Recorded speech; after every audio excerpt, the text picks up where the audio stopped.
වනන්තරේ දරුවා සහ රන් මොනරා. ඈතගන කැලෑවක් අයිනේ තිබුණු පැල්පතක සූරිය කියලා පිරිමි ළමයෙක් ජීවත් වුණා. සූරියගේ හොඳම යාළුවා වුණේ කැලේ හිටපු සත්තු. එයාට කුරුල්ලන්ගේ භාෂාව තේරුණා. අලියනකොට පොළවේ සද්දේ අඳුර ගන්නත් පුළුවන් වුණා. දවසක් සූරිය දර හොයන්න කැලේ මැදට යනකොට පඳුරක් අස්සේ වැටියේ ඉන්න රන්වන් පාට මොනරෙක් දැක්කා. මේ මොනරගේ පියාපත්වලට දඩයක් කරුවෙක් තියපු උගුලක් නිසා තුවාල වෙලයි තිබ්බේ. සූරිය බය වුණේ නැහැ. එයා වල් කොහොඹ සහ කහ ටිකක් අඹරලා මොනරගේ තුවාලයට දෙහෙත් දැම්මා.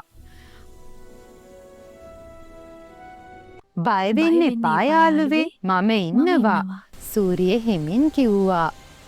සති කීපයක් යනකන් සූරිය හැමදාම කැලේට ගිහින් මොනරට කෑම දුන්නා. මොනර සුවපත් වුණා විතරක් නෙවෙයි, සූරියගේ පස්සෙන් එන හොඳම යාළුවත් වුණා. ගමේ අය මේ මොනරට කිව්වේ මයුර කියලා. එක දවසක් රෑක සූරියට අමුතු සද්දයක් ඇහුණා. මයුර මොනර සූරියගේ පැල්පත ළඟට ඇවිත් හරිම හයියෙන් කෑ ගහන්න පටන් ගත්තා. මයුර සූරියගේ ඇඳුමෙන් ඇදලා එයාව කැලේ පැත්තට එක්කරගෙන යන්න හැදුවා.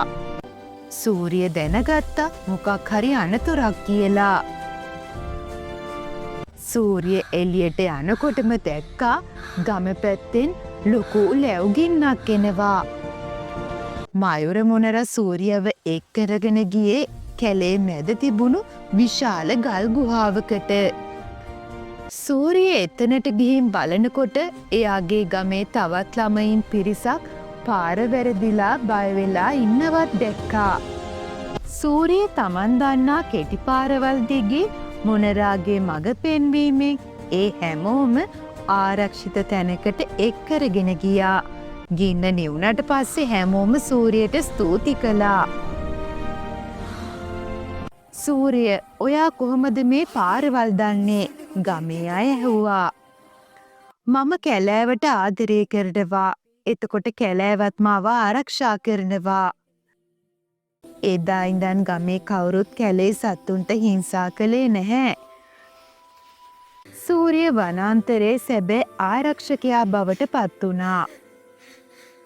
ඉතින් අපිට මේ කතාවෙන් ගන්න තියෙන පාඩම තමයි අපි සොබහදාමට සහ සත්තුන්ට ආදරය කරනකොට ඔවුන්ද අපිව ආරක්ෂා කරන බව.